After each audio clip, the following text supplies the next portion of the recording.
So in one of my last videos, you've seen me begin to tackle my huge pile of clothes that needed to be fixed, upcycled, or thrift flipped in some way. And there was still quite a lot left to get through. So in this video, I'm gonna try and finish the rest today.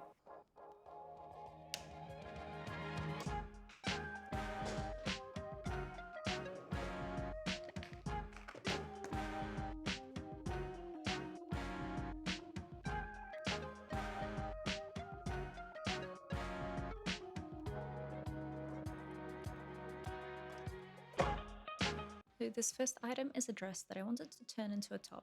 I'm not a big fan of bodycon dresses anymore, but I love the 70s inspired pattern, so I want to save this one.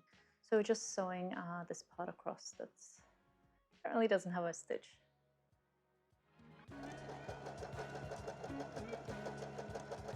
Now I'm just gonna sew to take a little bit more of that armpit area just so that it doesn't unravel.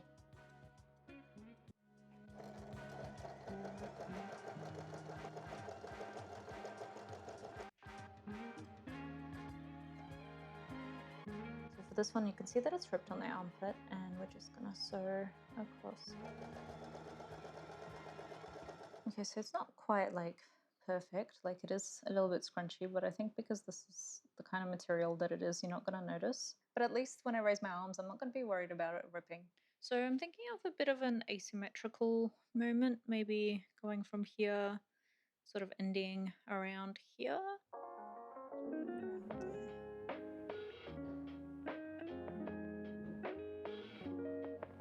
So for a lettuce hem, we're doing a zigzag stitch, and it's on the shortest length. And I think the trick is to pull the fabric as much as possible.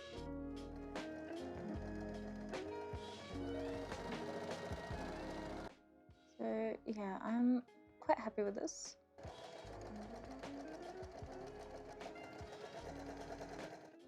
All done, and you'll see the result at the end of the video.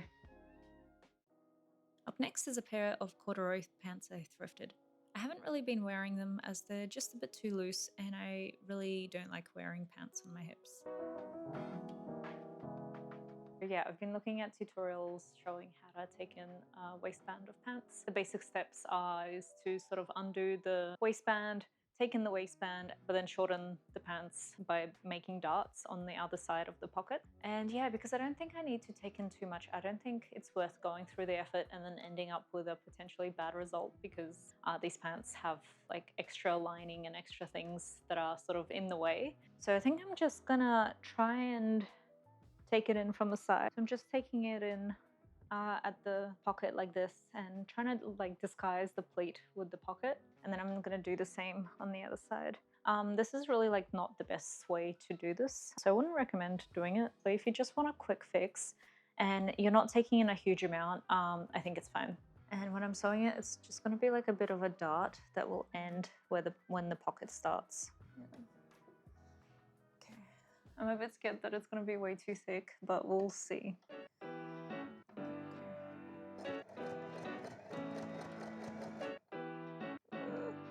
Okay, I think it's going.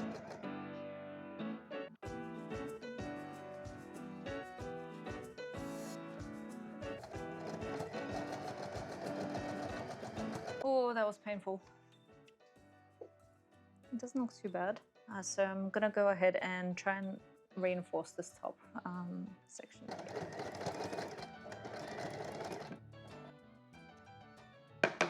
Okay, that should hold. I need to fuck.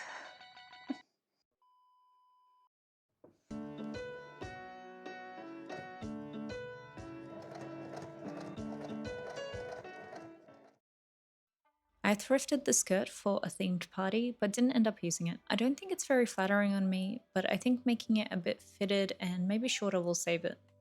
So I think with this one, it will be a pretty easy fix. I'm just going to take that part where the ruffle starts and sort of take it into the side. So we're going to start from here, so then the ruffle looks like it will come out from this new. And then I'm just going to sew along, and I think I'm going to end at this point here.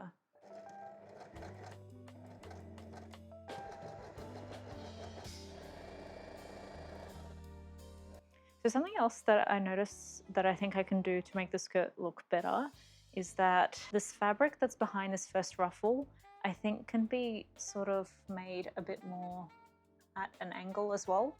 So essentially I want it to look like this first ruffle there where it sort of cascades at a diagonal.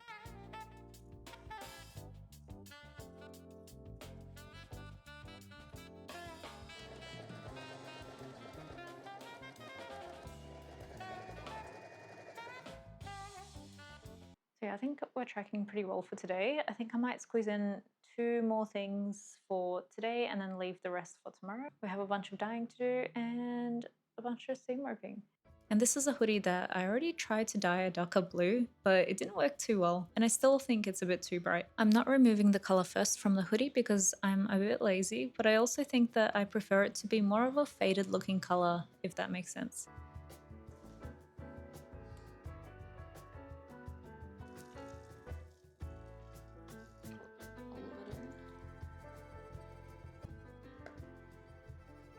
And whilst I'm waiting for it, I'm gonna move on to my next item.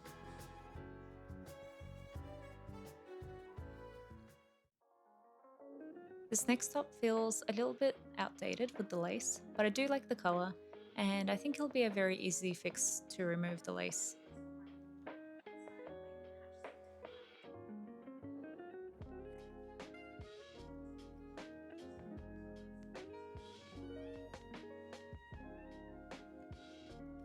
So make sure you're wearing gloves when hanging out your dyed pieces. I didn't, and you'll see for the rest of the video my nails look like I've been digging dirt. It's the next day and I'm ready to tackle the last couple of items. I brought this dress in Thailand. It's very cute, very cottagecore, but I haven't worn it as I feel like it's a little bit too much with the ruffles and the pattern, and I feel like I need to make it somewhat a bit toned down so that I can wear it more. So my idea for this dress is to separate it into a top and skirt, which I think I'll wear a lot more. And the first step is to separate the top from the bottom, and I'm seam roping as I want to preserve as much fabric as possible. This took so long as the top and the bottom were sort of folded into the elastic and sewn together.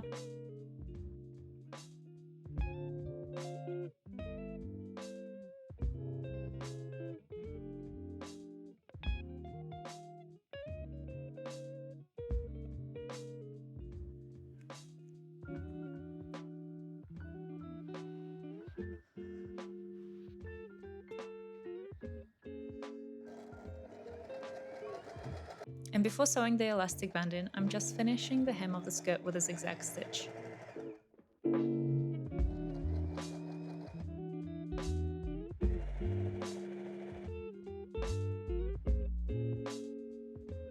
Then I'm sewing the elastic band inside the skirt.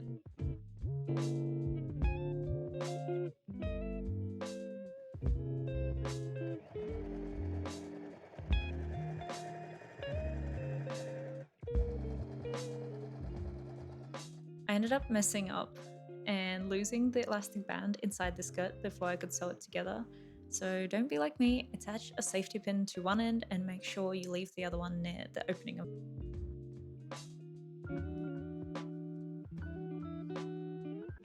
Okay, I finally pulled the other side out and I'm just gonna sew along here.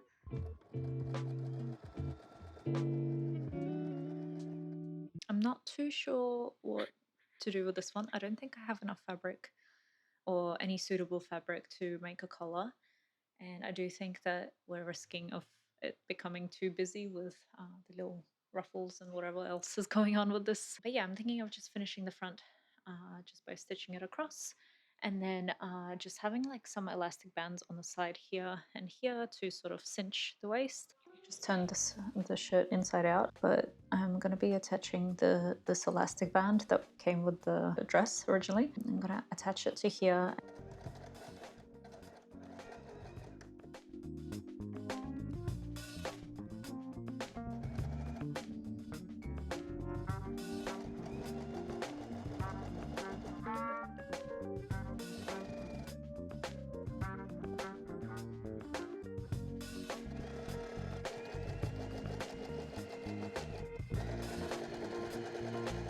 All I have to do is just gather the sides and secure the right amount of elastic band and cut off the excess. And I think that looks pretty good.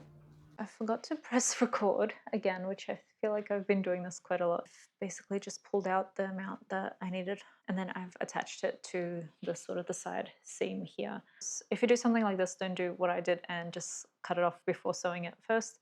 It's better to secure it first and then cut it off.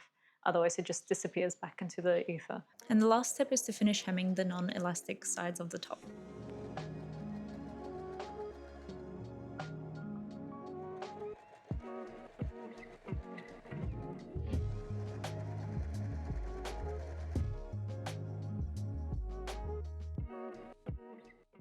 And for the skirt, I wanted to make the waistband tighter and make it shorter, as I feel like the current length is unflattering on me. Yeah, I've had a look at how people have taken in jeans because basically this is kind of like the same design. And it looks kind of complicated where they're deconstructing the whole sort of waistband situation. But because I'm only taking in a little bit, this denim is also not very thick. I think I can just get away with doing like darts and not really bothering with the whole process. Okay, so what I'm doing is I'm taking the measurement of the total amount that I need to take in, which let's just say it's like 6 centimeters because I want it to be relatively tight.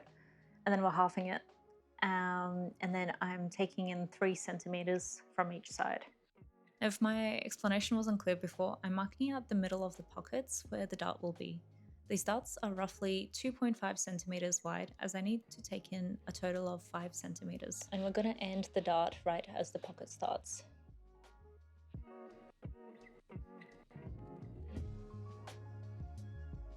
Hopefully this machine is strong enough to take denim, but we'll see.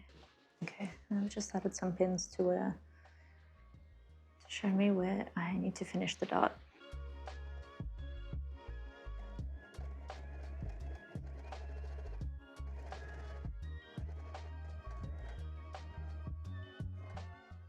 My biggest fear when sewing fabrics is that it will break my needle and like a piece will like fly into my eye or something. I don't know how rational it is. I have had broken needles, but so far, luckily no flying ones. And okay, like this is what we ended up with. I don't think it's too bad. To make the skirt shorter, all I'm doing is just cutting straight across. I wanted a bit of a frayed edge moment, but I think once the denim has a lot of polyester stretch mixed in, as this one does, it doesn't really work that well. And with that, I am done. Now it's time for the final reveal. I love how this top turned out. It's super wearable now. I think the hem could be a bit more asymmetrical, but it still does the trick. I'm also super happy with these pants. I'm surprised at how seamless the fix looks. It also doesn't add much bulk to the waistband, and I've already been wearing them heaps. Now, I think making the second ruffle curve made a really big difference to the skirt. It's a lot more flattering on me now. I do need to find some ways to style it though. And this top, I think now fits in with the rest of my wardrobe, and I think it might go really well with this skirt. I'm pretty happy with how this hoodie turned out. It's not jet black, and it has a bit of marbling, but I think it's a kind of a vibe. I also ended up chucking in these shorts to try and darken them because I felt like the light beige corduroy looked off, and I think they look a lot better and I can wear them a bit more now. And now for the dress which I cut up. This is how the top ended up looking, super cute and styled with denim. I'm so keen to wear it once it warms up again. I can also still pair it with the skirt to turn it back into a dress if I want, but I feel like I'll end up wearing these a lot more separate. And I love how the skirt ended up turning out. It's super on trend and I definitely see myself wearing it casually. I'm honestly surprised at how seamless the waist on the skirt looks. I think because the denim is quite thin, it's not really noticeable, and the new length is a lot more flattering on me now.